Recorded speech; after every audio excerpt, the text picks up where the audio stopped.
One moment while we get things up and running on YouTube. Got it. Thank you for those of you who are joining us. And again, we will begin very, very shortly.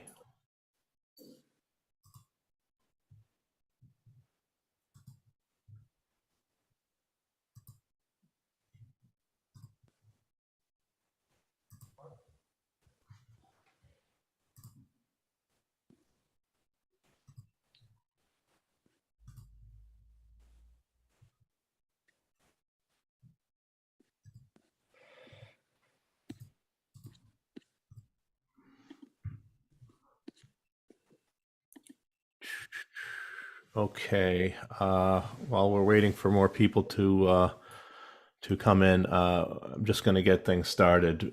We have obviously a lot of ground to cover. Good afternoon. My name is Mark Mamagonian. I'm the Director of Academic Affairs at the National Association for Armenian Studies and Research, and welcome you to today's discussion on the fall of Artsakh, refugee crisis, existential threat, and uncertain future, which is co-sponsored today by the Society for Armenian Studies, SAS, and the Nasser Kalust Gulbenkian Foundation series on contemporary Armenian issues. As on many other occasions, on behalf of Nasser, I thank the Gulbenkian Foundation for their ongoing support and the Society for Armenian Studies for partnering with us today and on many other important programs.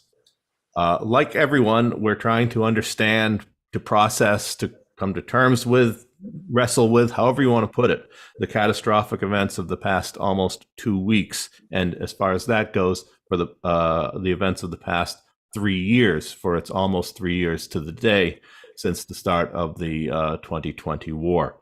And to that end, we've gathered a group of outstanding, intelligent, well-informed, and concerned scholars.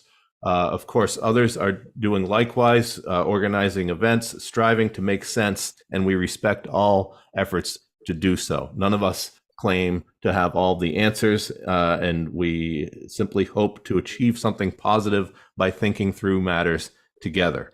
We're very grateful to our participants for coming together today on very short notice and under the great stress that, frankly, we're all feeling.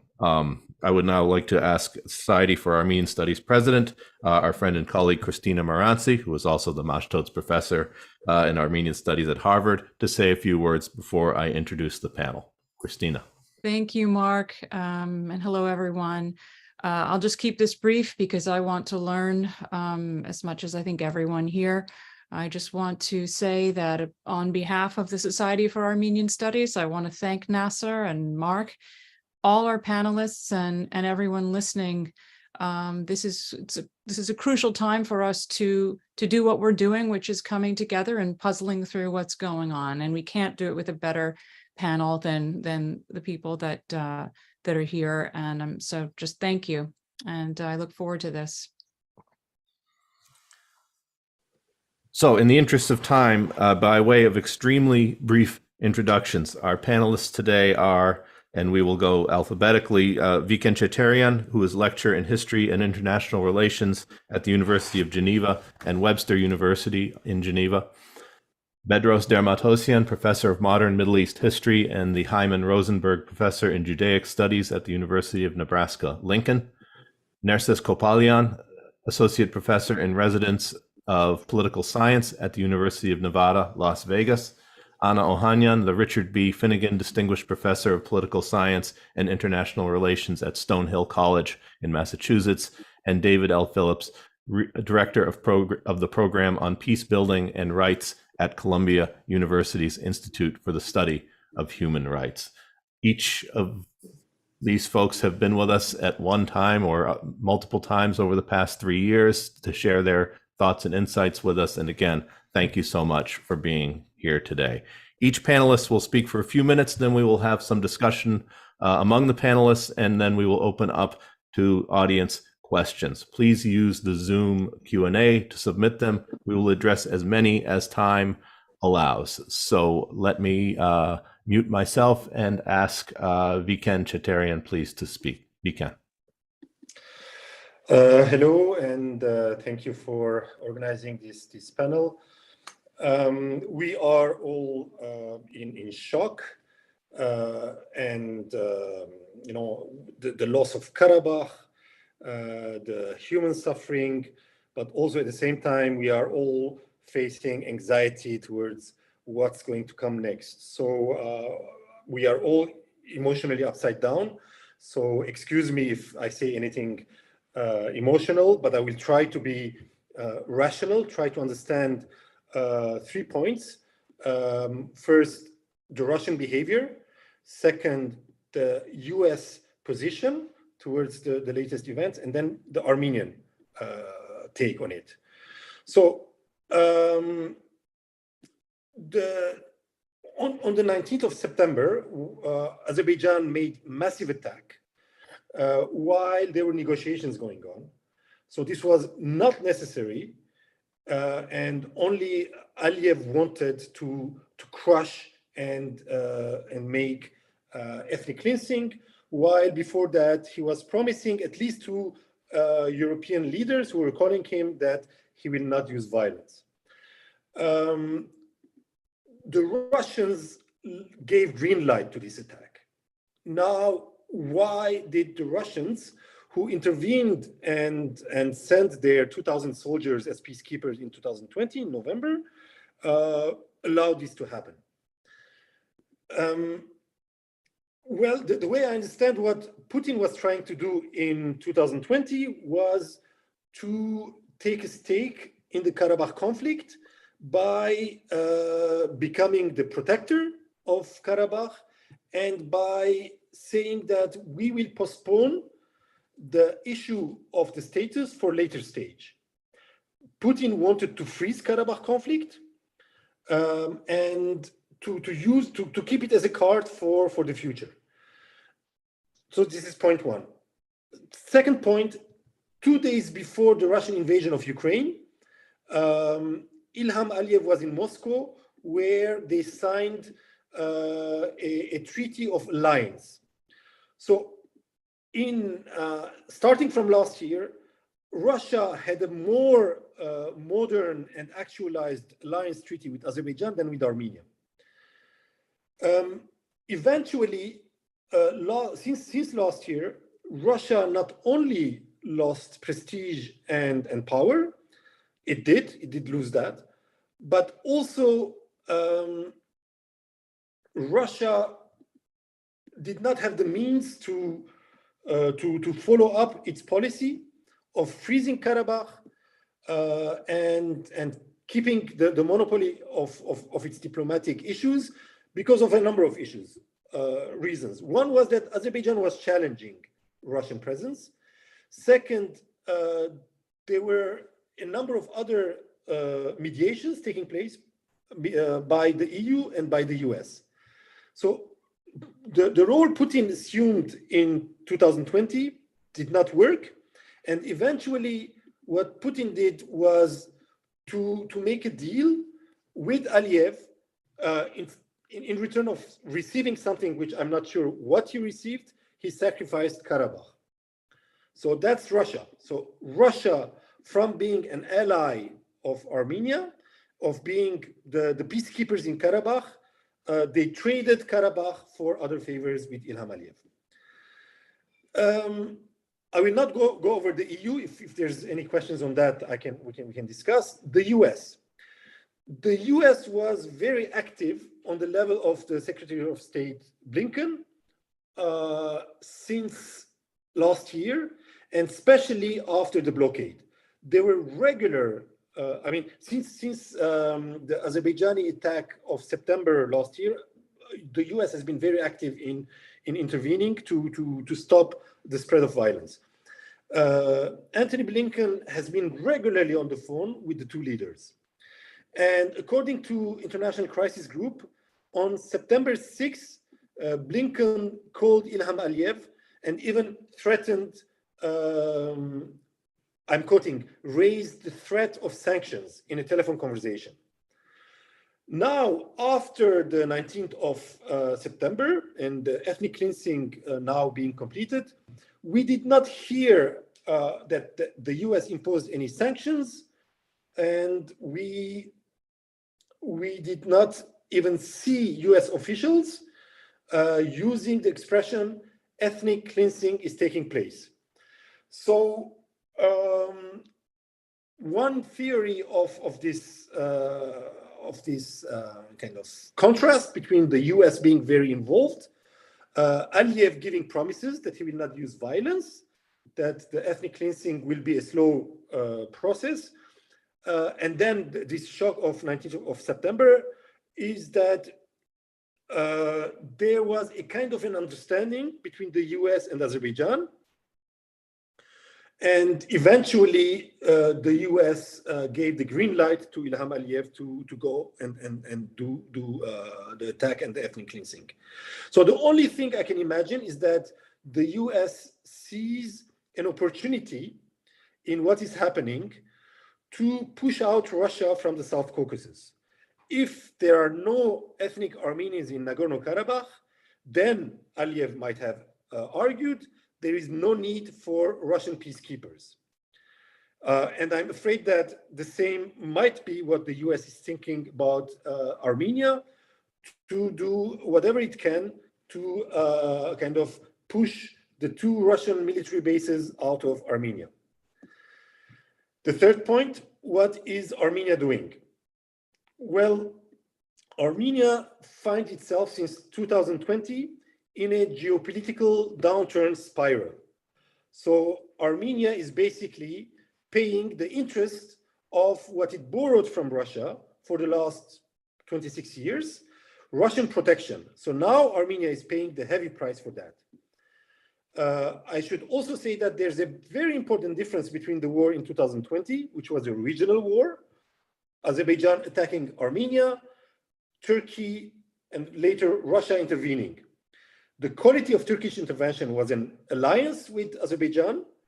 The quality of Russian intervention was a mediator and a peacemaker. So very different quality. Now in 2023, we are in a very different setting. We are in a global war where the US and Russia are trying to break the bones of each other. Well, in the case of Russia, it's the bones, as well as the bones of Ukrainians. In the case of the US, it's burning billions of dollars. And the whole issue is how the map of Eastern Europe will be redrawn. So in this context, everything seems to be allowed and legitimate. And so basically, I see that the Russians, the Americans, and the Europeans are playing the same game with the same rules. And basically, I'm very afraid that in Armenia, Armenian leadership does not understand the rules of the game. Armenia thinks that it can make a change, a shift in its alliances, and that Armenia can look towards the West for support. The Americans said that there will be no support, and I think Armenians did not appreciate what Samantha Power did in Goris when she did not use the term ethnic cleansing. I think we should thank Samantha Power for being honest and be able to read between the lines as politicians do.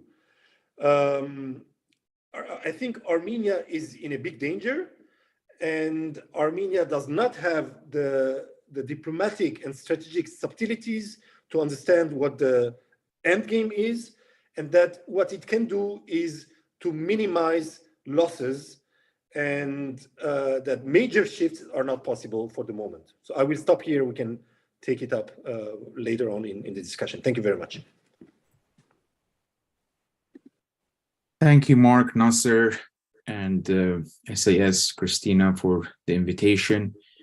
I'd like to thank the panelists too. I'm going to concentrate today on three important concepts within this ethnic cleansing / genocide by attrition. First of all, defining the crime. What happened? Second, impunity, an important aspect that emboldens the perpetrators to commit more acts of crimes against humanity, genocide, ethnic cleansing. And last but not least is international apathy that we saw happening. First of all, I'd like to emphasize that Armenians did not flee Artsakh, but they were forcefully displaced. Most of the international press uses the word fled, are fleeing, Ethnic cleansing has not been recognized as an independent crime under international law, unfortunately. As all of you know, the term started with the conflict in former Yugoslavia. And at the time, United Nations Commission of Experts mandated to look into violations of international humanitarian law committed in the territory of former Yugoslavia. It had multiple reports, but in its last report, the same commission described ethnic cleansing, and I quote, a purposeful policy designed by one ethnic or religious group to remove by violent and terror-inspiring means the civilian population of another ethnic or religious groups from certain geographic areas, end quote. So whatever is happening to the Armenians now, it's a classical case of ethnic cleansing. But what about genocide or genocide by attrition? I argued that the 8 to 9 months of blockade of the Lachin corridor is a classical case of genocide by attrition, which occurs, according to Helen Fine, a famous sociologist of genocide, and I quote, occurs after a group is singled out for political and civil discrimination, separated from the larger society, and its right to life is threatened through concentration and forced displacement, together with systematic deprivation of food, water, and sanitary and medical facilities, as we saw happen. These measures, along with the frequent imposition of overcrowded living quarters, lead to death through disease and starvation, which happened in the case of Artsakh. These actions, she argues, violate Article 2 of the UN Genocide Convention, specifically, and I quote, causing serious bodily or mental harm to members of the group and deliberately inflicting on the group conditions of life calculated to bring about its physical destruction in whole or in part. So the crime that happened, that was perpetrated, oscillates between ethnic cleansing and genocide by attrition. The second important concept is that of impunity. Generally speaking, impunity refers to an offender who causes harm to another person and escapes justice. When we apply this situation to intergroup conflict, the perpetrator, in this case, commits crimes against humanity, war crimes, and genocides against another group, and escapes punishment.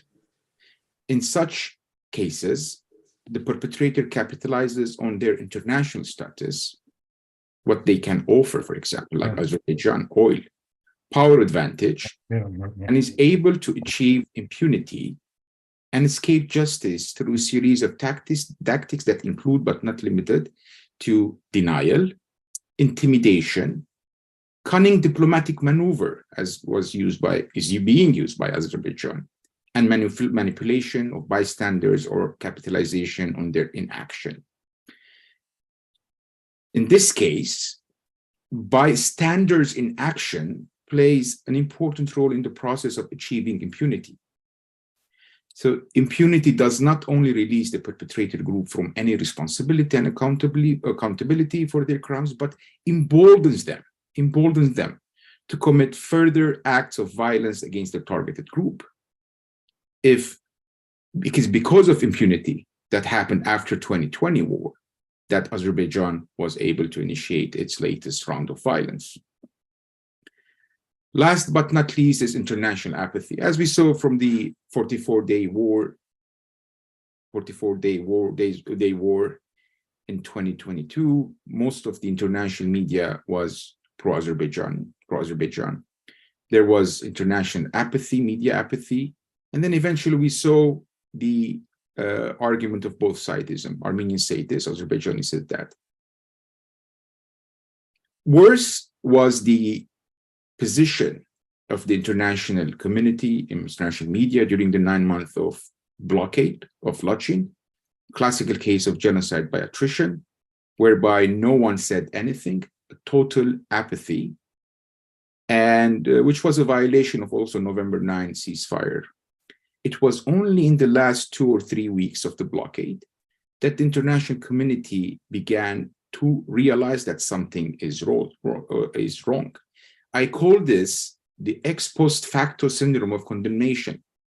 Ex post facto syndrome of condemnations by Western media, which have become a fashion now. You know, when the act has happened, when the caravan is being headed to Armenia as the ethnic cleansing is taking place, now the Armenians become a spectacle of the world, and everyone starts talking and condemning as what's happened. I argue that these types raises awareness about the plight of Armenians of Artsakh and put pressure on Aliyev, but all of us know that despotic regimes do not care about international media and do not care about the international pressure. Last thing I'd like to concentrate here as an academician, as a scholar, that beginning 2022, I also saw radio silence within the realm of academia, within the fields of Middle Eastern studies, Ottoman studies, political science, sociology, all types of silence, apathy, academic apathy. Even I'd like to say that Armenian genocide scholars from non-Armenian descent have failed to raise their voices and condemn the war of 2020. Impunity, apathy of 2020 is being reflected today in the ethnic orchestrated ethnic cleansing, that this impunity might also embolden the Azerbaijani regime in its alliance with Turkey to perpetrate more acts of violence. Now, the most dangerous section is the section of Zangezur in Armenia. I'm going to stop here.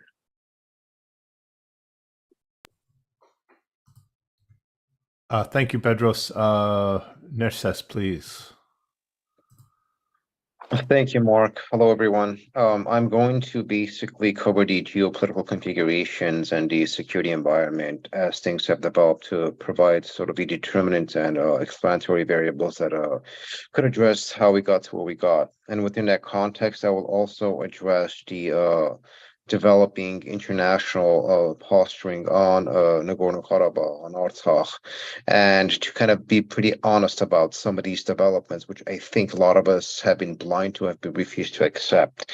And then having been intrinsically involved in the processes taking place in Armenia as far as the posturing and policy making is concerned, I'd provide some of an assessment of the pending and reigning Armenian policies in an attempt to address the security environment. One thing I want to begin with is an assessment of the decline of Russian power. Russia's policy in 2020 is very different than what Russia's policy became after the Ukraine invasion. And in essence, with the setbacks in Ukraine, Russia was no longer the reigning hegemon of the South Caucasus, but rather a declining hegemon. In the study of hegemonic relations and power configurations, whenever you have a declining hegemon, there tends to be a dispersion of power in the given region that the hegemon dominates in. So we had a concentration of power leading up to 2020. By 2022, you had a dispersion of power. Whenever you have a dispersion of power, that always triggers instability. So the weakening of Russia as the arbiter of power in the region pretty much produced the outcomes that we saw. So by 2020, Russia as a declining power had to mitigate this decline. And I argue that the formation of the Russo-Azerbaijani axis was an attempt by Russia to mitigate its regional decline. And this is why in the last 7 to 8, 10 months, since the Latvian blockade, we have seen what I call the proxyization of Azerbaijan. Azerbaijan, in essence, has become a Russian proxy to address the Armenian issue from Russia's lens. Qualified through that perspective, we're better able to understand why Russia did what it did. And Viken posed very good questions. What explained Russia giving the green light, and what explains Russia's abandonment of its treaty obligations in Armenia? In that context, few things have become obvious. When we try to understand Russia's abandonment, this abandonment started right after the 2020 war, when Russia refused to arm Armenia, when Russia refused to meet its treaty obligations. And we have to understand that 3 years prior to the ethnic cleansing of Artsakh, Azerbaijan continuously attacked and occupied Armenian territories. and Russia fundamentally refused to do anything. So this was part of the broader attempt of creating more situations of frozen conflict and conflict persistence. So Russia's behavior, its abandonment, was quite clear of its treaty obligations and security obligations right after the 2020 war. And so when we try to understand Armenia's Western pivot happened after the Jermuk invasion, September of 2022. This was not an ideational shift. This was an act of necessity because Armenia had no other options. The security architecture had not only collapsed, but Russia had pretty much betrayed every obligation that it had. So the pivot or the diversification of Armenia's security access to security interactions was specific to the Russian abandonment. It was not a byproduct of a preference for the West. There were no other options.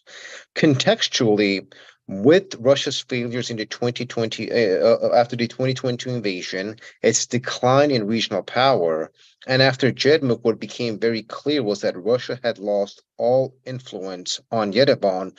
Russia's stratagem fundamentally changed, and this is part of Russia's broader grand strategy for the region and its security architecture. What we need to understand is that the entirety of the Southern Caucasus makes up what Russia qualifies to be its southern security flank. So it is its southern security belt. This southern security flank only works if Russia controls and dominates Yerevan. If Russia loses Yerevan, the entirety of its southern security architecture collapses. So after the Jermuk invasion, when Russia had abandoned Armenia and Armenia pivoted west, Russia pretty much lost all influence over Yerevan. By virtue of that, Moscow realized that mechanisms of coercion, of indirect threats were no longer working. It had lost political influence over Yerevan. By virtue of that, the southern flank of the Russian security architecture was at the brink of collapsing, of being lost. And so the configuration, therefore, I argue, is quite different what we had in 2020 and after September of 2022 is because of these developments. And so as Armenia pivoted further west and as Russia lost complete influence over Yerevan, Russia was left with very, very limited options when it came to the region.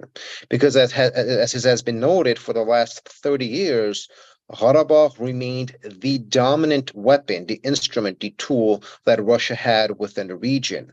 And so having lost leverage over Yerevan, it had only that tool to play. So in that context, its coordination, collusion, and collaboration with Azerbaijan was precisely designed to play the Karabakh card against official Yerevan. And so when we try to pose the question, why did Russia agree or greenlight the ethnic cleansing of Artsakh? Why did Russia allow Azerbaijan to unleash the attack on September 19, or the negotiations were proceeding quite well? The rationale is very, very straightforward. Russia needs regime change in Yerevan. And the logic was the triggering of ethnic cleansing, of mass exodus of Armenians out of Artsakh and into Armenia will trigger that. More so, there was a coordinated process between Russian proxies being activated in protest in Yerevan and the September 19 attack by Azerbaijan against Artsakh. More so, Medusa produced this very, very well-developed investigative journalistic report that demonstrated Russia had began 3 weeks before the Artsakh attack to basically coordinate all of its media outlets and all Kremlin mouthpieces to blame Yerevan for what was about to happen. And so, having studied this hybrid warfare capacities of Russia for quite some time and the consistency in which Azerbaijan has also utilized those mechanisms, the collaboration was very, very straightforward. And that context, I always make the argument, or I've made the argument in the last week and a half, that Russia was willing to sacrifice Karabakh to Baku if it could regain Yerevan. In that context, when we observe Russian behavior 3 weeks, a month before what Azerbaijan did, the configurations were tilting towards that development. And this has precisely been the objective. So conceptually, Russia in the region becomes irrelevant if it doesn't control Yerevan. So controlling Artsakh in of itself, or having troops in Karabakh, becomes minimal if it does not exercise the control or leverage that it has exercised over Yerevan the last 30 years. And this was the game that Russia had to play to reestablish its authority in the South Caucasus, a regime change in Armenia. And the last 3 years, nothing has worked. So it attempted to use the Karabakh card, the most important tool that it has in the region. And that was the intent of that was to trigger the outcome that it was seeking. Whether that will play out or not is a different subject of conversation. And this brings me to the Western and US position. America's and the West's number one objective is the preservation of the velvet government in Armenia. Armenia's democracy remains the West's number one objective, not because they love Armenia or they love the democracy in that context, but because the velvet government is qualified by the West as being the mechanism through which Russia's influence in the region is diminished. And in order to maintain Russia's loss of influence in Armenia, the West needs to maintain the velvet. So democratic Armenia is qualified as a bulwark against Russian regional consolidation of power. In that context, Russia's attempt to overthrow the regime and the West's endeavor maintaining the regime is qualified through this prism. So having sort of, conceptualized that in that context and understanding these dynamics, then things become a lot more clear as to what the West is trying to do, right? For the United States, Nagorno-Karabakh fundamentally as a territory was always irrelevant. Matter in fact, and this is what I want to be honest about, it's not just the United States. This is something that we have failed to understand. The West and much of the international community hates Nagorno-Karabakh, not the people, but Nagorno-Karabakh as a political construct, because they have always used it as a Russian tool to be utilized in the region and to engage in authoritarian conflict management. So all the horrors that were inflicted upon Nagorno-Karabakh, and all of us are scratching our heads trying to understand why isn't the West doing anything, from their lens, as long as the population of Nagorno-Karabakh is safe, where you don't have a genocide, and they can be transported to Armenia, everything else becomes secondary, and their priority becomes the sovereignty of the Republic of Armenia. So from the lens of qualifying the territorial, political, and institutional configurations of Nagorno-Karabakh, the West has always viewed it as a Russian construct. This is why there was that apathy, indifference towards it. Its collapse was commensurate with Western interests, not the civilian population. So yeah, sorry, Mark. Sorry, so no, let me... I will break in on you there, and we can return to these issues for sure during the discussion. And thank you. We'll turn now to Anna Ohanian. Hello, everyone, and thank you again to all of the organizers, Christina, Bedros, and Mark for creating the forum, and to my co-panelists in this. I do use these forums, as I mentioned before we started, as a way to think out loud with all of you. Before I get to my super quick points, I wanted to highlight a few things on Russia, as I see that there is a discussion going on Russia. I do not think Russia was ever an ally of Armenia, and I don't mean this in a way kind of to be anti-Russia or anything, simply because Russia has always tried to control the whole region, and that's geopolitically makes sense for Russia. But Russia has sold weapons to both Armenia and Azerbaijan, and I can capture this really well by citing an Azerbaijani peace activist in Georgia that I met in 2012.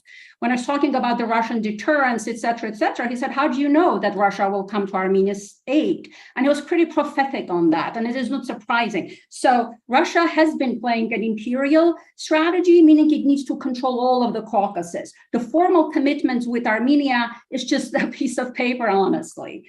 So we have to take it with a grain of salt.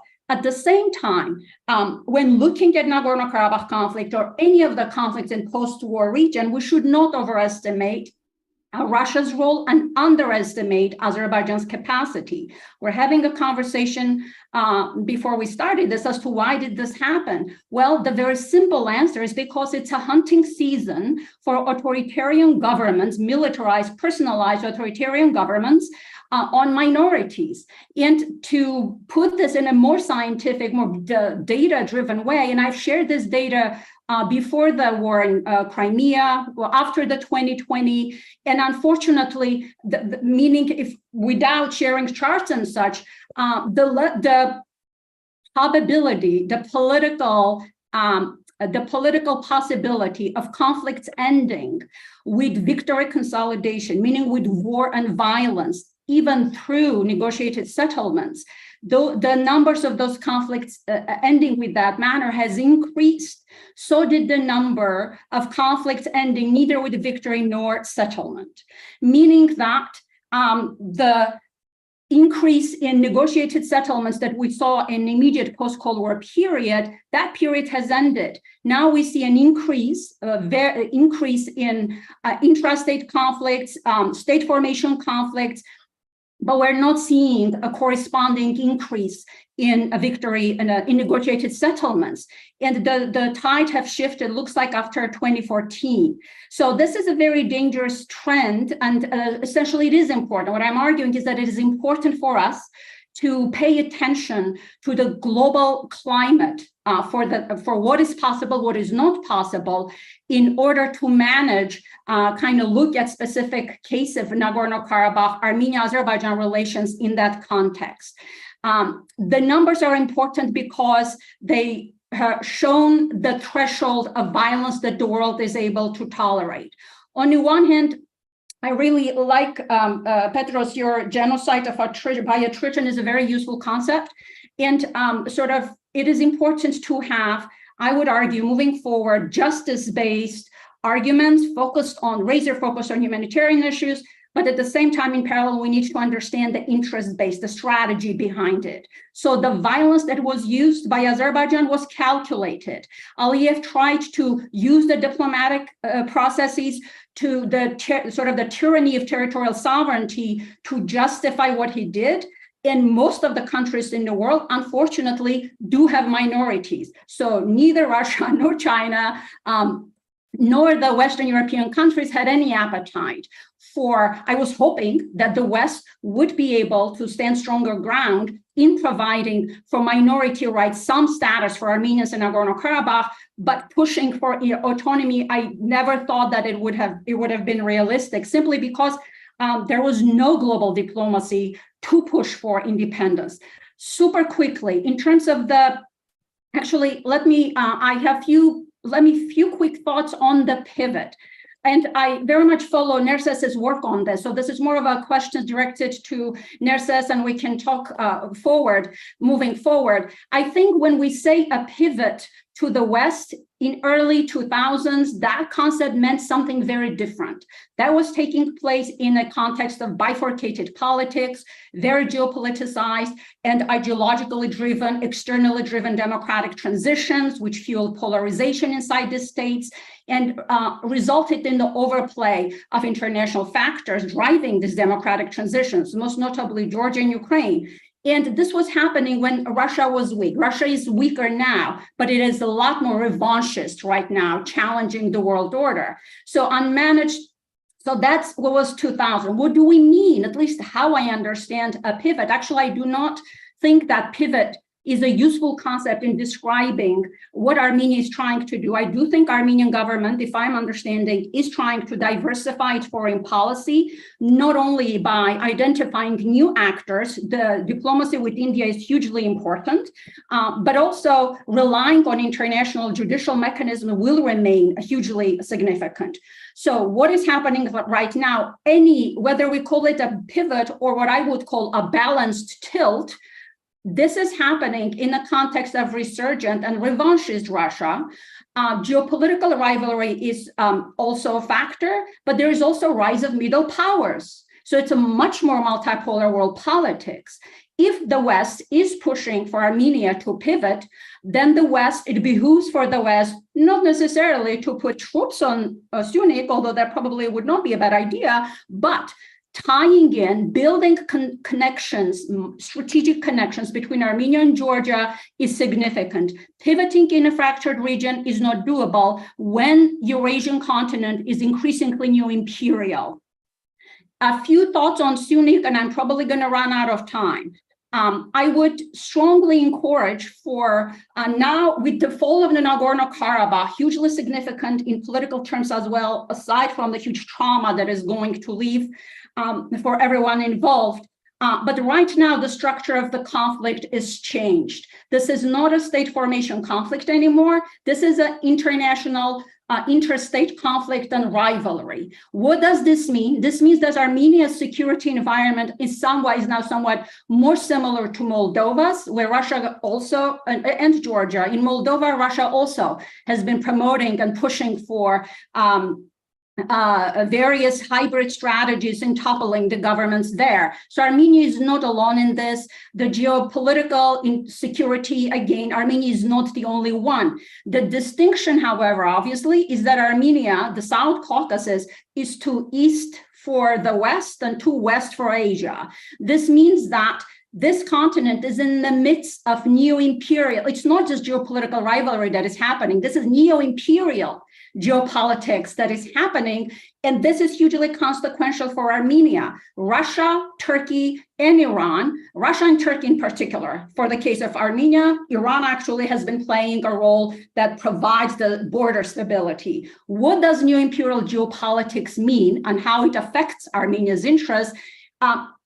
First of all, neo-imperial geopolitics plays out with actors such as Turkey, Russia, and Azerbaijan pushing against border stability, fuzzy borders, fuzzy institutions, using border delimitation to challenge sovereignty. And that allows these types of players to create gray zones in border areas, while international community, the norms against conquest are still strong, limited annexations are on the rise. So Russia's interests are in playing this new imperial geopolitics. You see a border here, you don't. Is this an encroachment in your border? No, no, no. This is just Armenia needs to do border delimitation. But Armenia's needs as a small state falls squarely within the, no matter how limited, liberal rules-based world order. And it is not just the West or the Eastern countries that are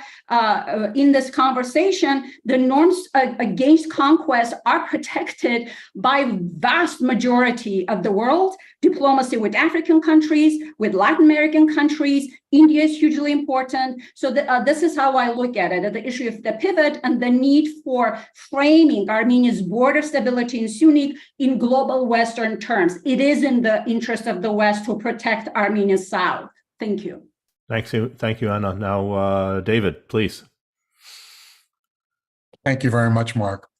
I'd like to acknowledge the important work that you and Christina and Nasser are doing and express my thanks. I also want to acknowledge the scholarship of the other panelists. It's an honor to be on the same panel with you. Let me pivot myself and speak directly to the issues. During the Lantos Commission hearing on June 21, I outlined the record of the Aliyev regime's admission of genocidal intent and its partnership with the Erdogan regime in actions that were intended to erase the Armenian physical, religious, and cultural presence in Artsakh, and eventually the current Republic of Armenia. In September's hearing, a couple weeks ago, I warned of ethnic cleansing and called Aliyev's actions genocide. The language used by Aliyev and his officials leaves no doubt about their genocidal intent. Genocide was confirmed by his recent actions. In the fall of 2020, in response to the unprovoked attack against Armenians in Artsakh, I undertook a research and documentation project in cooperation with Columbia University and the Artsakh Human Rights Ombudsman Office. Since then, Mark, I've left Columbia and I've joined the faculty at Georgetown University. The documentation project was envisioned as a deterrent to future crimes. The project bears witness to crimes against humanity and preserves evidence to hold perpetrators accountable. Azerbaijan's aggression in the 44-day war, which ended on November 10th of that year, with the signing of the trilateral statement between Armenia, Azerbaijan, and Russia. The Artsakh Atrocities Project provides information from that date forward on Azerbaijan's systematic effort to drive Armenians from their homeland through killings, ethnic cleansing, and deportations. Since December 12, 2022, Azerbaijan's blockade of the Lachin corridor connecting Artsakh with Armenia placed the population of Artsakh under siege. It deprived them of external contact, precipitating a humanitarian emergency. These events constitute a second Armenian genocide. And you'll see, unlike US officials, I am not bashful about using the term genocide to characterize the treatment of Armenians by its adversaries. It's important now that we continue to document crimes that have been committed. In my testimony, I provided specific information about perpetrators, their names, their locations, their affiliations.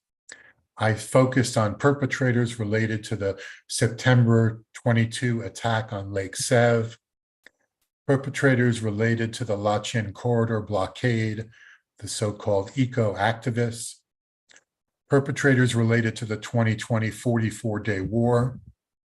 I also gave name and rank of Azerbaijani soldiers decorated for their actions against Armenians, as well as the names and positions of persons in the Azerbaijan prosecutor's office, as well as individual prosecutors. Knowing that Turkey inspired and supported this action, we also identified Turkish commanders and other personnel, as well as jihadi mercenary leaders who were deployed by Turkey to Azerbaijan with the express intent of killing Armenians and perpetrating atrocities. The international community failed to sanction individuals who committed crimes after the war in 2016 and 2020. Its failure sent a message to the government of Azerbaijan that it can act with impunity and escape repercussions for its crimes against humanity, ethnic cleansing, and acts of genocide. This signaled Azerbaijan, as well as other regimes around the world, that they can escape consequences for violating international humanitarian law and committing crimes against humanity. History shows that appeasement exacerbates conflict. I believe this weekend is the anniversary of Neville Chamberlain's diplomacy in advance of the Second World War. So let me comment on US officials. Now, we know that no one in the Biden administration supports genocide, but why are they reluctant to even use the term? Why can't they speak truth to power and call it what it is? What Azerbaijan did in collusion with Turkey and with the feigned ignorance of Russia is genocide, and it should be called as such. If we accept the term genocide, then there are certain obligations that the US has as a signatory of the Genocide Convention. They start with enforcing sanctions of Section 907 of the Freedom Support Act, enforcing the Humanitarian Corridors Act, the Congressman Chris Smith helped to draft with the Armenian Assembly, as well as the Global Magnitsky Act. Where are we now? Right now, there are more than 100,000 people who have been displaced. Their suffering is monumental. We need to prepare for their humanitarian needs, firstly by establishing reception centers within Armenia so that people in Goris and elsewhere can be processed, their arrival can be documented, and their needs for humanitarian aid compiled. In addition to that, we should insist on humanitarian access within Azerbaijan. The international community wants to provide relief to Armenians, not only to those who have crossed the border, but those in villages who are trapped and can't escape. Humanitarian access is important, and we should insist upon it. In addition to that, the international community, led by the United States and other countries in the OSCE, should designate humanitarian monitors to be deployed within Armenia on the border to prevent aggression by Azerbaijan. The expression, if a tree falls in the woods and no one's there to hear it, is apt in this instance. We need to have extensive witnesses on the ground to make sure that this aggression doesn't continue and that Azerbaijan doesn't continue its actions with the idea of attacking additional territories in Armenia itself. And lastly, we need joint patrols between Armenian and US forces. There was a brief joint operation a few weeks ago. Joint patrols on a continual basis will send a signal that the US and the international community is a witness, that we're watching, and that we won't tolerate further crimes against humanity. I hope that US officials will adopt some of these recommendations. Instead of being quiet about sanctions, they should be speaking about them. Instead of being quiet about the individuals who have perpetrated these crimes, we should be identifying them and designating them under the Global Magnitsky Act. And let's not make the mistake for a moment of assuming that Azerbaijan acted on its own without Turkey's cognizance. This is, in fact, a joint operation for which Baku and Ankara share responsibility. Thank you very much. Thank you, David, and thank you for your remarks and for your ongoing commitment to shedding light and calling attention to this issue. I had the privilege a few days ago, as did Christina Moranzi, of hearing the former International Criminal Court prosecutor Luis Moreno Ocampo speak at Harvard. And of course, as David testified alongside Ocampo before the Lantos Human Rights Commission a couple of months ago, well before the armed attack by Azerbaijan of September 19th, Ocampo had written that there is a reasonable basis to believe that a genocide is being committed by Azerbaijan. David has been saying similar things. Ocampo was even more unambiguous in his talk at Harvard. We're hearing various terms being used to describe what's happening, genocide being one among many. But I guess the question is genocide the correct word for what is happening? I'm not trying to pin people down here, but I want your reflections on this. And why or why not? And does it matter? And why does it matter what we call what is happening right now? And this is a question for anyone, I guess, other than David, who I think has already answered it as far as he is concerned. It matters, Mark, because the crime has to have legal consequences.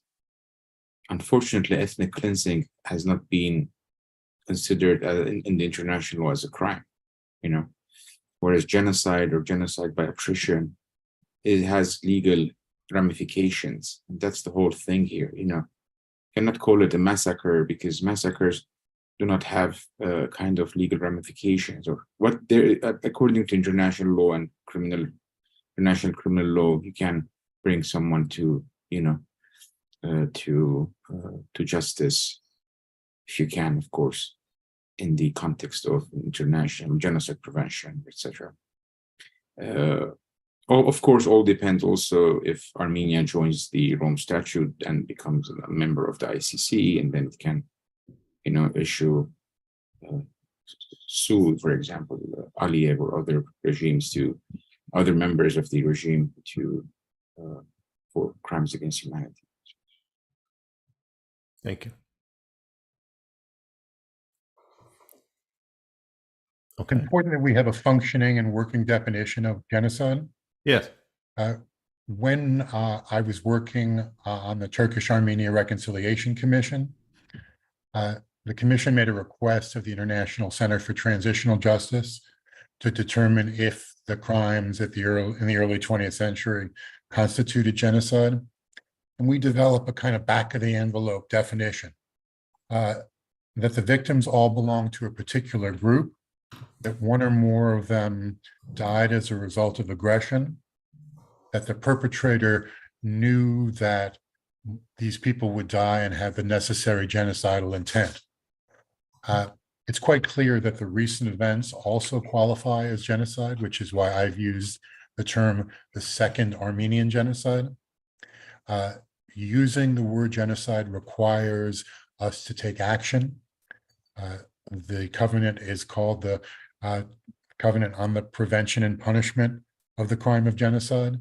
So if US officials use that term, it's important for them to take an action. We just can't simply turn a blind eye, have a photo op with Azerbaijan officials, and then welcome them into the United States. They should be punished for their crimes. Their travel should be restricted. Their assets should be frozen or confiscated. It's important that there be a specific penalty for what's happened. I want to give a very quick political answer to this question. In 2021, US President Biden used the term genocide on the 24th April of that year. After the ethnic cleansing of Karabakh, US officials don't use any term, whether ethnic cleansing, crime against humanity, or genocide. To quickly chime in here,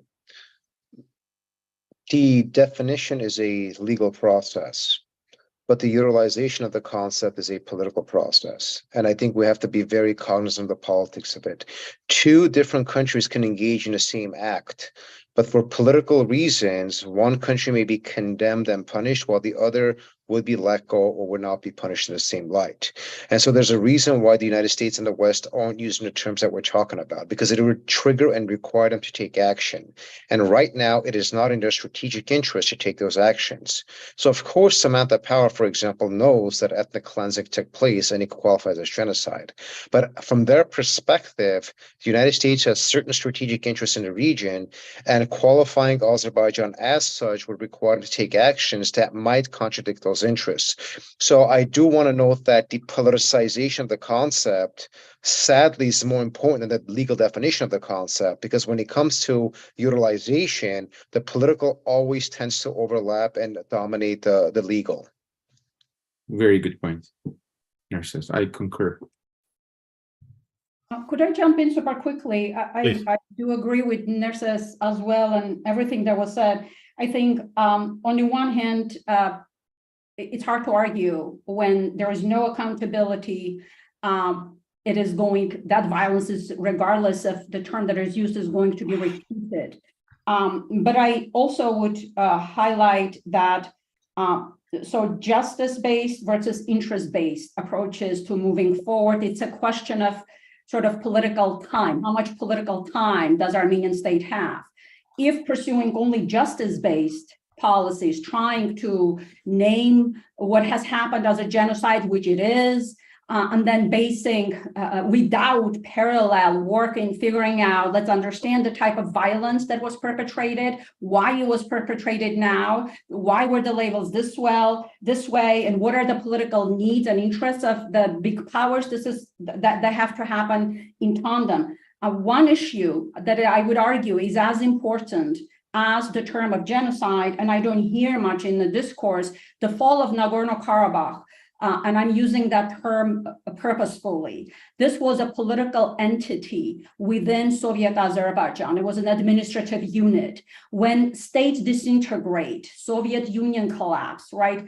The principle of David might know this better than I do, Bedros perhaps, the Utai Posidatis principle, meaning as you possess, the administrative board should have held. This is a basic important principle in international law. And I think in addition to maintaining focus on human rights and genocide and the terms, not that I'm thinking promoting it as the United States all of a sudden is going to provide more security for Armenia, but I think this term also needs to be maintained and an emphasis on that term as well, on that development, the fall of Nagorno-Karabakh as a political entity. If I could just add something to your comment, Anna.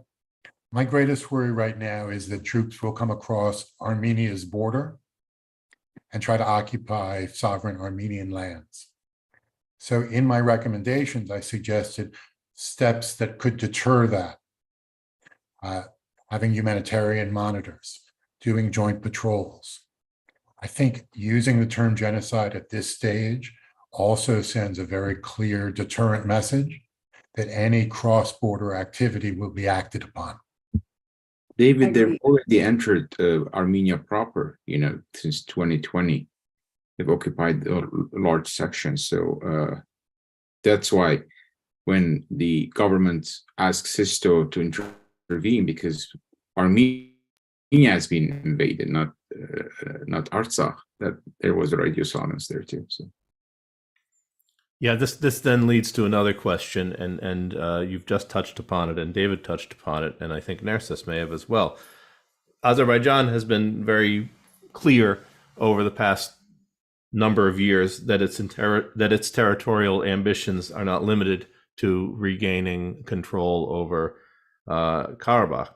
And we've all heard or read rhetoric about taking Sunik or Zangezur, to say nothing of the Republic of Armenia itself, which is described as Western Azerbaijan. Are these? I think you've just answered this question. Are these threats to be taken seriously? And since the international community tends to present itself as privileging territorial integrity above anything else, certainly over the right of self-determination, is there reason to believe it will defend Armenia's territorial integrity? And how? And is Armenia prepared to defend its territorial integrity? The way the international commentaries report on the events in Artsakh, they describe it as an internal affair of Azerbaijan. Right. If troops cross the border into Armenia proper, they need to defend Armenia's sovereignty and send a clear message to Azerbaijan that the perpetrators will be held accountable. That's why I think it's now the time to start naming names, name and shame, and make it clear to the people who have perpetrated these crimes that their travel and assets internationally will be restricted. If I may, so in international law, territorial integrity is not the only article in that book. There are other articles as well. When Gaddafi was sending his tanks to crush the revolt in Benghazi, French, British, and American airplanes destroyed that column. Before they did anything, it was just a threat. The US intervened in Kosovo. It was internal part of Serbia because of ethnic cleansing. I can bring so many examples. Bashar al-Assad is under sanctions.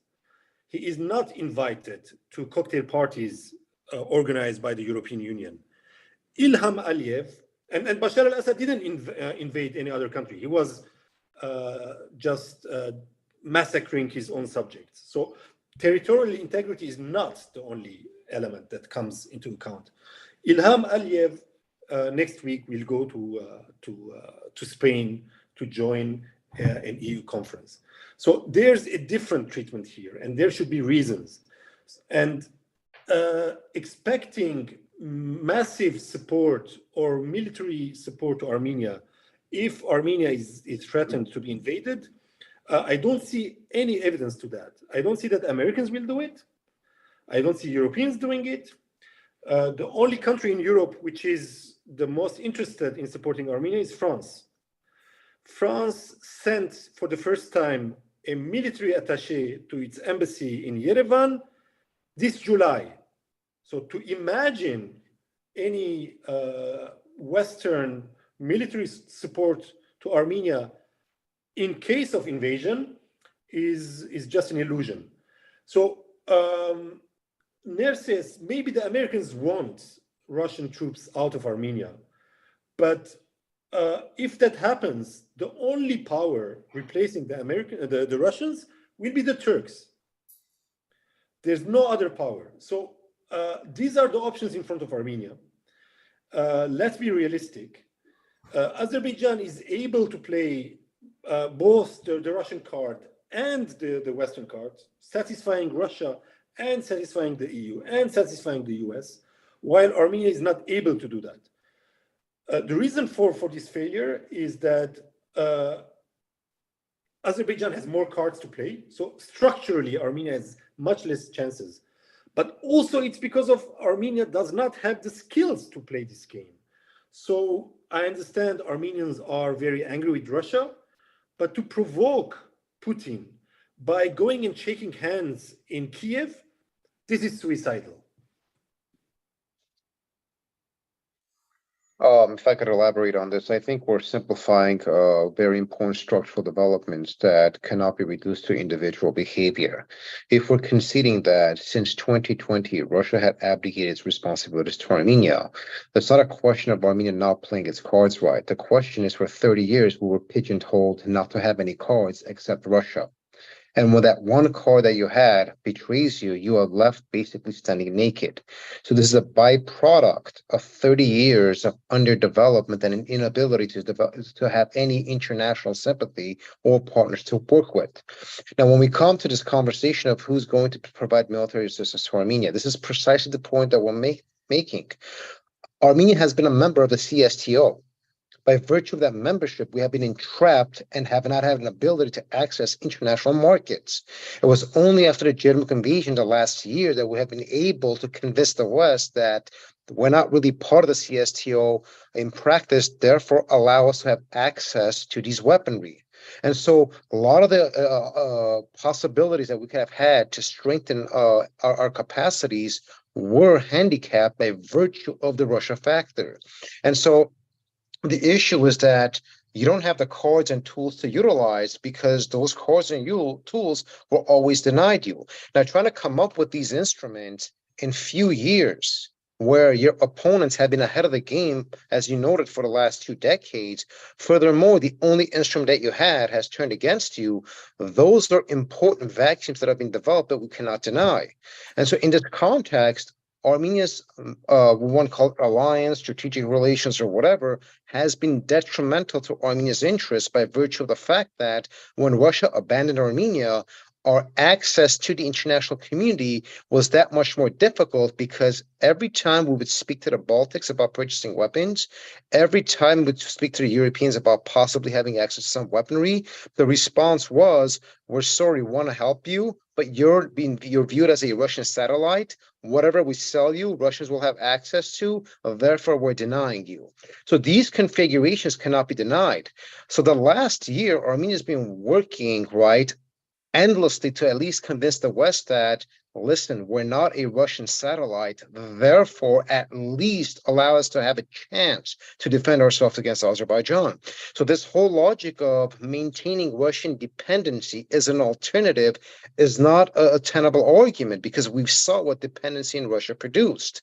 So poking the bear isn't the point here. Whatever you do, the bear is going to do anything in its power to keep you on your knees as a colony. So when I spoke about the Western pivot, as Anna brought up, this isn't a question of Armenia becoming part of the West or joining the West. The pivot entails pivoting away from Russia, not a pivot in of itself. Contextually, there's another term we could utilize for decolonization. Right. So the decoupling is a byproduct of Armenia, at least at some level, trying to have a degree of independence to determine its capacities. Whereas in the past, this was completely denied by virtue of our engagement with the Russians.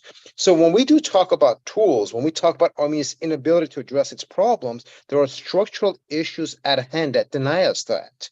And so in any Western capital, when we've attempted, for example, to engage in a Nagorno-Karabakh issue or on Azerbaijan's violation of our territorial sovereignty, until our pivot in September 2022, the Western response consistently was, well, you know what, you're a Russian satellite. You've always played the Russian line in the last 30 years. You've always voted for Russia in all international organizations. What do you want from us? We had a crisis of credibility. That crisis of credibility that has been structured for 30 years doesn't evaporate in a matter of years. And this is why our capacity to address this has been so difficult.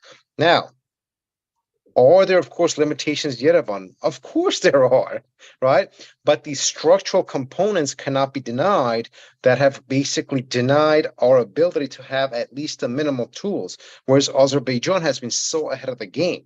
And so in any Western capital we engage distinct discourse on, Azerbaijan has won the narrative because they have been successfully, until about a year or two ago, portray Armenia as a Russian satellite. And that has diminished our capacity to have access to whether economic, diplomatic, or military assistance.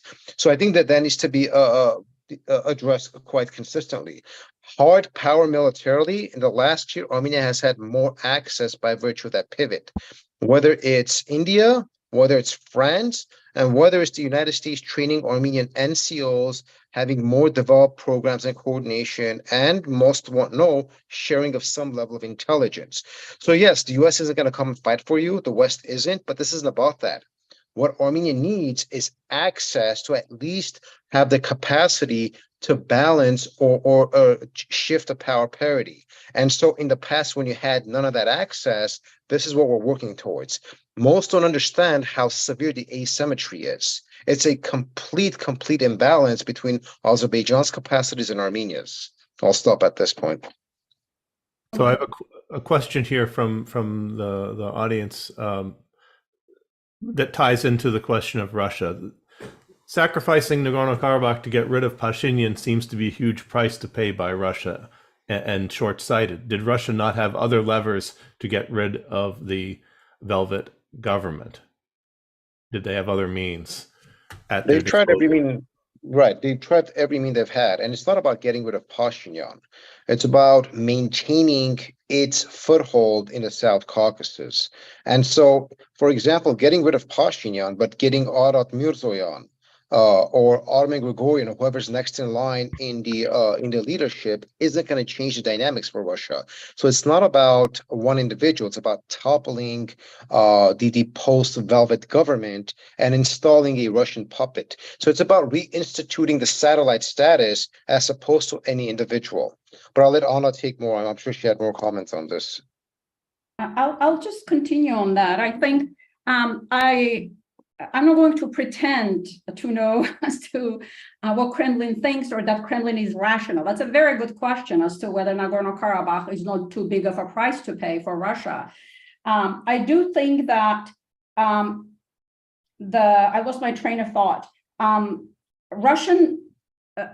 I'm sorry, I lost my train of thought. Let me make another point that I wanted to get in. In regards to who is going to be at the border, I think who is going to fight for Armenia, I agree. It's very unrealistic to expect that the French, or it would have been good. But I think the much bigger issue, or not a bigger issue, an alternative, sort of thinking in terms of variance, is getting solid Western support for border delimitation negotiations. Right now, that track is, if my understanding is correct, is in Russian hands. That's very, very dangerous. I think with the fall of Nagorno-Karabakh, someone has to declare the November 9 agreement dead, which also contains that very confusing, even though seemingly quite liberal point about opening borders. Now we are understanding both Azerbaijan and Russia are personalized autocracies. So opening borders, opening the region is not how these types of states would think. So if border delimitation is something that the West could take up solidly, that would be a huge help. Armed conflict data shows that countries that are able to use that to create that stability in their border are less likely to get into war subsequently. So I think that would be a very big support in parallel to Armenia, obviously, military support, which is hugely important for deterrence. I do agree with that. In regards to Russia, I think it is important I would argue to understand that after the Russia that is emerging from the ashes in Ukraine is a very different Russia. Up until, I'm not so sure that Russia was trying to topple Armenian democratic government before that, simply because having a weak democracy with lots of divisions, it's actually Russia was able to use, as long as the country did not do a geopolitical jump. But I think what is happening right now, Russia, after the war in Ukraine, is in full revanchist, revisionist swing mode in openly attacking the Western hegemony, liberal rules-based world order. We know that those principles are limited, but at the same time, for a small state like Armenia, I think the interest of Armenia as a small state benefiting from that order and Russia attacking that order needs to be recognized. I'll stop here. I want to extract a question from a longer comment / question here from an audience member, and the core of it, the core of the comment and question is, why are you still expecting an entirely duplicitous international community to act differently from its core nature? In other words, are we fooling ourselves if we talk about the responsibilities of the international community towards Artsakh or Armenia or anything else? As a historian, history repeats itself. The trajectory continues. The Armenian hopes always rises towards the West, thinking that the West would be the savior. Armenia has been doing the same mistake that has done in the past 150 years. Help is going to come from the West. Help is not going to come from the West, first of all. Maybe humanitarian assistance would come, but there is no humanitarian intervention. So over-relying on the West with the hope that the West is going to help Armenia, I think it's a fallacy. I agree with Bedros. That's a very good point. This is why the conversation has been about disrupting the structure of dependence, whether you're depending on East or West. And this is the limitation Armenia has had. The one quick point I want to add to this is that for the international community, the objectives have changed. Nagorno-Karabakh is very different from the sovereign territory of Armenia. And so for the international community, the sovereign territory of Azerbaijan was a priority. That's where Nagorno-Karabakh was an issue. Now, the sovereign territory of Armenia is a priority by virtue of their interest as far as they qualify development. So those dynamics are slightly different. But again, there is no savior. The savior complex has to be disrupted. But you can only do that if you have domestic development and capacity building. And this is the conversation we're having. I think we have to get over this whole savior discourse because it's basically a trap. It doesn't produce anything substantive in the end. But there's a question here about Aliyev, and the gist is that his actions now are in contrast to the previous image of caviar diplomacy and burnishing of his urbane image in the West. With the attack on Artsakh, has he suffered reputational damage that may cause him difficulties with the West? I think I'm following the latest kind of trends in this ex post facto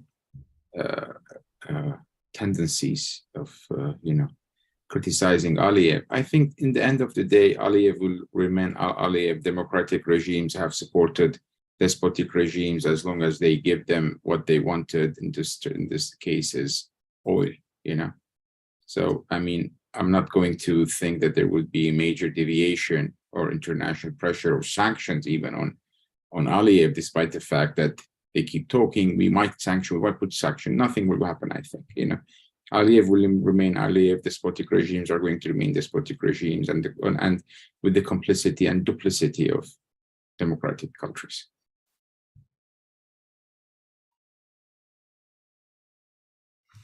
There are a number of questions, not surprisingly, I guess, relating to the role, potential, or actual of the United States. Is there any overlap between the ideal role for the United States, which is perhaps what David described in his comments, and its actual role and or likely role in terms of mitigating what's happening right now? Just one element to try to answer this question. At the UN Security Council, France tried 3 times to bring the blockade of Lachin to the agenda, and France wanted the adoption of a resolution. Behind the scenes, America opposed all 3 of them. We have watched the special session of the UN Security Council. The intervention by the US Perm Rep to the UN was paltry. And it was embarrassing to me as a human rights activist that she spoke in such platitudes. So I don't expect the US to step up and do more. But that doesn't mean that we shouldn't advocate specific steps for the US and the international community, because without our advocacy, we have no chance of achieving much. Viken is completely correct. The U.S. did obstruct tacitly the UN even the resolution process, because from the American perspective, that would have collapsed the peace negotiation process. So that was their logic, and their posturing has been that overt pressure on Azerbaijan would be counterproductive, because they were pretty much sold until September 19 that Aliyev's word matters. Now, whether I'm talking with state or even Brussels, they're shocked that Aliyev lied to them.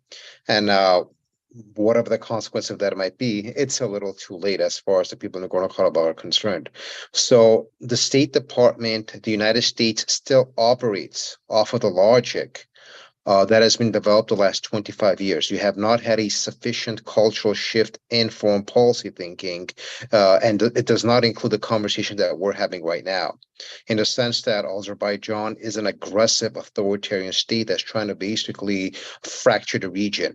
They still remain relatively sympathetic to Azerbaijan as the victim, quote unquote, whose country was occupied by the Russian-supported Armenian forces. So the narrative, although it has been cracked a little, still sustains itself, and to a large extent, that shapes U.S. thinking. And so what David is saying is, and what Viken says, is very consistent with that modality of thinking that's been prevalent for a long time. We shouldn't neglect Turkey's role in all of this, and the U.S. view of Turkey as an ally on whom we rely in the Ukraine war. Of course, we can empirically determine that Turkey's support has fallen far short of our expectations, but that doesn't mean that Turkey's advocates in the U.S. government are sitting on their hands.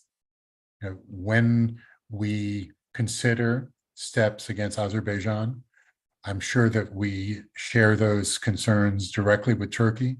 We take them on board first as a way of adjusting our behavior. Shouldn't be that way, but in all likelihood it is.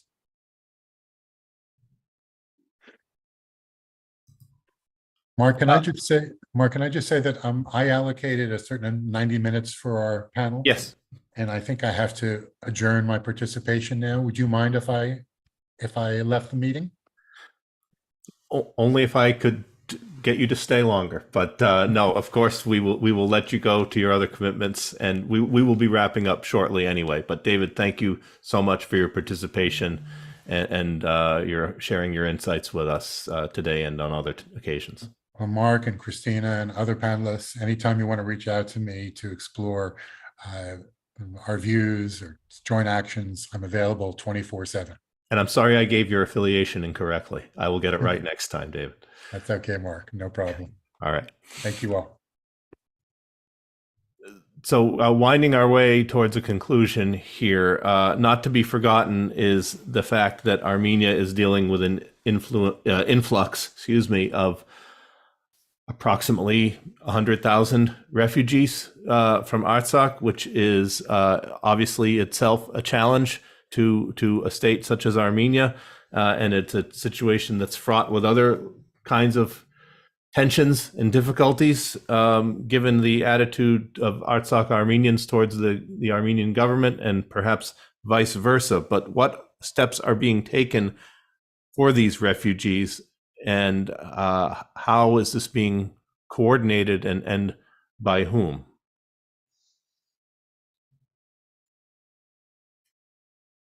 what's the name of the Ministry of Social Affairs? Or there's a ministry in Armenia that has been trying to accommodate and alleviate the, the condition and the suffering of the Artsakh. But I don't know what's happening for the long term. I mean, easy to say for the short term, he brings sandwiches, etc., and put them in temporary places, in hotels, in Sunik and other places, in Goris and other places. But what I don't know is what's the long-term strategy here in terms of, are you going to naturalize them? Are they going to give them status? What's the long-term project of the government? I'm not sure what's the long-term project. That's a great question, Bedros. So at this stage, the Ministry of Social Affairs, the Health Ministry, and the Immigration Services that are coordinating it. The Red Cross is also very active, and now we're getting international donors pledging. It's been close to about 40 million they're going to see pouring in. The approach has been twofold. One, those that have come in have been offered basically properties and housing in different regions of Armenia where they could settle and proceed from there. And so the assumption is once they settle and they get integrated in those parts of society or these villages or cities, they would proceed from there. Latest I heard, the government is also offering quite a bit of financial assistance. There's going to be monthly assistance to each individual. Plus, there's going to be a one-time lump sum and then support with utilities and livelihood and so on and so forth. So the assumption is there's a long-term trajectory of integrating the refugees into Armenian society and dispersing them throughout the country consistent with their requests to the best of abilities. As far as status, I could be wrong here because my brain's kind of muddled right now. But I think all Artsakh citizens, or at least most, have also Armenian citizenship in that context. I don't imagine the process being very complicated. But the issue here is if you have refugee status, that produces an entire international component. But again, I'm not an international legal expert. But status is the least of the problems right now, to be generally speaking. And then there's the question, of course, of those who are still in Artsakh and what is being done to assist them, to say nothing of those who have been arrested or who have otherwise disappeared. And again, I don't know myself what coordinated efforts are going on there. Are the people who, there may be some Armenians who choose to remain in Artsakh as far as that goes. And what of them? That would be the Russian policy, to make sure that a few thousand Armenians, and a few hundred Armenians even, to remain there in order to justify its presence in Artsakh. Russia wants to do the utmost to make sure that its troops stays there, not for the Armenians, for its foothold in the Caucasus there. So I don't know how much are going to remain. I mean, as you can see, the reintegration process that the Azeri regime has been contemplating is not viable to the Armenians at all, with all the Armenophobia and anti-Armenianism that exists there. There's no hope for reintegration. No, clearly rights is not something anyone has in Azerbaijan unless they're part of the ruling family and its circle, let alone Armenians who choose to stay there. So there was a question, and perhaps we can conclude there, and I'll bring Christina back in on this, about efforts to preserve the cultural heritage which is remaining behind, and what can be done, what is being done, and or are we facing another Nakhichevan here, where over the course of time nothing will remain? Right. It's an open question, and there are things going on. There are initiatives and efforts, calls to the international community. There are petitions going around, but the question is really access, and who will have access to these sites. We all requested, similar intervention in 2020, and it didn't happen. So I think things like Caucasus Heritage Watch, who at least can do satellite monitoring, offer some consolation, but it's of course no consolation because what they're documenting is either erasure or other bad things. So I simply don't know what will happen to those monuments, but based on what we know, historical precedent gives us a range of bad scenarios that we can choose from.